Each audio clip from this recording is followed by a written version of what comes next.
बड़ौदा उपचुनाव के भी नतीजे सामने आ गए हैं। यहाँ पर एक बार फिर से कांग्रेस को जीत मिली है। कांग्रेस के जो उम्मीदवार हैं इंदु राज नरवाल, उनको भी भारी मतों के अंतर से जीत मिली है। कुल 12,300 मतों के अंतर से उन्हें जीत बताई जा रही है। वहीं योगेश्वर दत्त, जो बीजेपी की टिकट पर दूसरी बार चुनाव में उतरे थे, उन्हें हार का सामना करना पड़ा है। किस तरह से इस बीजेपी की हार को देखा जाए, ये जानेंगे। हमारे साथ फोन लाइन पर मौजूद है इस वक्त वरिष्ठ पत्रकार हरीश वशिष्ठ जी।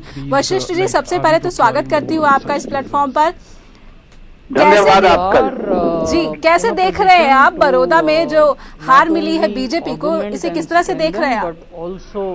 देखिए, ये जो बीजेपी जेजेपी गठबंधन है और उनकी सरकार भी है, उसकी हार के साथ साथ ये कांग्रेस की जीत कम है और कांग्रेस के जो वरिष्ठ नेता और पूर्व मुख्यमंत्री भूपेंद्र सिंह हुड्डा, उनकी व्यक्तिगत जीत है जी। ये पूरा का पूरा जो इलाका है, जो पुराना रोहतक जिला था, जिसके अंदर आज का सोनीपत जिला है, झज्जर जिला है और रोहतक जिला है, ये उनका प्रभाव क्षेत्र है। और ये बड़ौदा जो विधानसभा क्षेत्र है, भूपेंद्र सिंह हुड्डा के स्वयं की जो कॉन्स्टिट्यूएंसी है किलोई, उसके साथ बिल्कुल सटा हुआ है। तो ये उनकी व्यक्तिगत प्रतिष्ठा का प्रश्न था।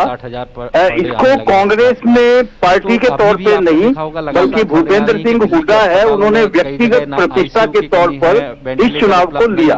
और उसमें क्योंकि वो 3 बार पहले अपने व्यक्तिगत प्रयास से इस सीट को जीतते रहे हैं और चौथी बार भी उन्होंने उस जीत को बहुत थम्पिंग मेजोरिटी है उसके साथ जीता है। तो ये बीजेपी और जेजेपी गठबंधन की हार से ज्यादा भूपेंद्र सिंह हुड्डा की व्यक्तिगत जीत है जी। तो यहाँ पर जो रोजगार का मुद्दा था, क्या उसने यहाँ पर काम नहीं किया जो कि मौजूदा सरकार के खाते में ये सीट जा पाती?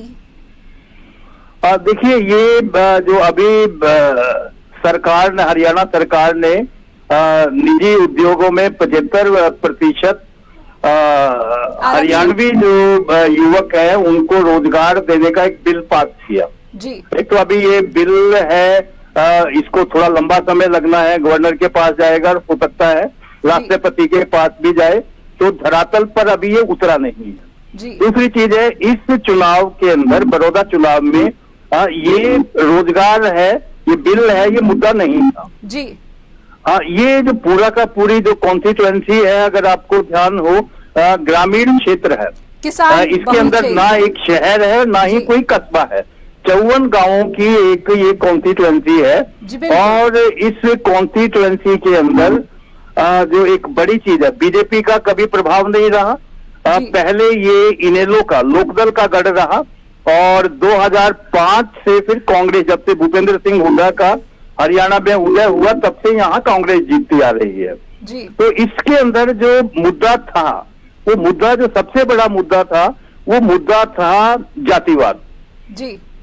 ये जो मुद्दा, जो क्योंकि जाट बहुल क्षेत्र है, तो जाटों की एक प्रतिष्ठा का भूपेंद्र सिंह हुड्डा के साथ, यहाँ पर जातिवाद आप कह रहे हैं, किसान बहुल क्षेत्र था, तो क्या किसान बिल का कोई रोष इस चुनाव में दिखा नहीं, उसका असर नहीं दिखा, ये कहना चाह रहे हैं? नहीं, ये जो 3-4 मुद्दे इस चुनाव के अंदर रहे, उनमें एक जातिवाद के बाद है जो एक मुद्दा और रहा, वो मुद्दा था जो किसानों के बिल का था, जो केंद्र सरकार है कृषि बिल लेकर आई, उस मुद्दे को लेकर भी रोष था।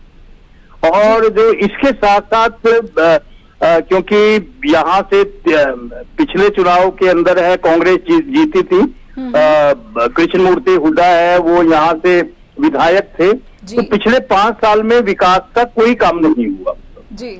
और उसकी वजह से भी लोगों के अंदर गुस्सा था। सरकार ने पिछले समय में कुछ घोषणाएं की थी, कुछ काम भी किए थे, लेकिन लोगों की ये समझ में आ गया था कि ये केवल चुनाव को देखते हुए सब किया जा रहा है। तो ये एक जो विकास ना होना भी वो मुद्दा था। जी। और जेजेपी का क्या असर यहाँ पर कहेंगे कि क्या उनका जो वोट बैंक का आधार है वो यहाँ पर इस इलाके से लगातार घटता जा रहा है, क्योंकि जेजेपी इनेलो से टूटकर बनी थी, तो जेजेपी का जो खुद का एक जाना चाहिए था, कार्डर जो जाना चाहिए था कार्यकर्ताओं का, वो साथ नहीं मिल सका यहाँ पर। इसमें एक बड़ी ये मजेदार बात है, पिछला जो चुनाव था, उस विधानसभा का जो चुनाव था 2019 में जो चुनाव हुआ, उसमें जेजेपी को लगभग 32,000 वोट है वो यहाँ से मिले थे जी। वो जेजेपी का पहला चुनाव था जब वो इनेलो से अलग होकर परिवार की एक दूसरी पार्टी बनी, तो उनका पहला चुनाव था और उसमें इस इलाके से वो 32,000 वोट है वो उनके उम्मीदवार ने लिए। लेकिन जेजेपी के जो सरकार के अंदर उप मुख्यमंत्री है दुष्यंत चौटाला जी, उनके पूरे प्रयास, उनकी पार्टी के सभी विधायक उसमें जुटे, उनके प्रयास और बीजेपी के जो पूरी सरकार और सभी मंत्री और उनका पूरा पार्टी का जो संगठन है, तंत्र है, वो जुटा। उन सबके प्रयास के बावजूद है जेजेपी का जो वोट है वो ट्रांसफर नहीं हो पाया बीजेपी के उम्मीदवार को जी, क्योंकि बहुत तीखा जातिगत चुनाव था और उसके अंदर जो पिछली बार 32,000 के करीब वोट जो जेजेपी को मिले थे वो लगभग सभी वोट है वो कांग्रेस उम्मीदवार इंदुराज नरवाल, जिनको वहां बड़े प्यार से भालू कहा जाता है, तो भालू को मिले जी। यानी अपनापन भालू को ज्यादा दिखाया वहां के लोगों ने, जो पहले जिनका इतिहास था कि वो जेजेपी के साथ जुड़े थे या फिर इनेलो के साथ जुड़े थे, उनका जो डाइवर्जन ऑफ वोट है वो कांग्रेस के खाते में गया। बहुत बहुत शुक्रिया करना चाहती हूँ आपका हरीश जी, फिलहाल इतना ही। तो दर्शकों को बताना चाहेंगे कि किस तरह से जो हमारे वरिष्ठ पत्रकार है, एक्सपर्ट हरीश वशिष्ठ जी, वो कहते कि किन मुद्दों का असर हरियाणा के बड़ौदा उपचुनाव में देखने को मिला, जो नतीजे सामने आए हैं कि किस तरह से जेजेपी का जो वोट बैंक जो पिछले विधानसभा चुनाव में उसे मिला था वो किस तरह से शिफ्ट हुआ है, किसान बिल हो या फिर जाति का जो भी एक फैक्टर इस इलाके में रहता है, हुडा का गढ़ है, और उन्होंने पूरे व्यक्तिगत तौर पर इस चुनाव को लड़ा था, प्रचार में जोर पूरा डाल दिया था और उसी का नतीजा ये देखने को मिला है कि कांग्रेस को यहाँ पर मुस्कुराने का मौका मिल गया है। तो बीजेपी की हरियाणा में जिसकी साझा सरकार है जेजेपी के साथ, उसे यहाँ पर हार का सामना करना पड़ा है। फिलहाल इतना ही, नमस्कार।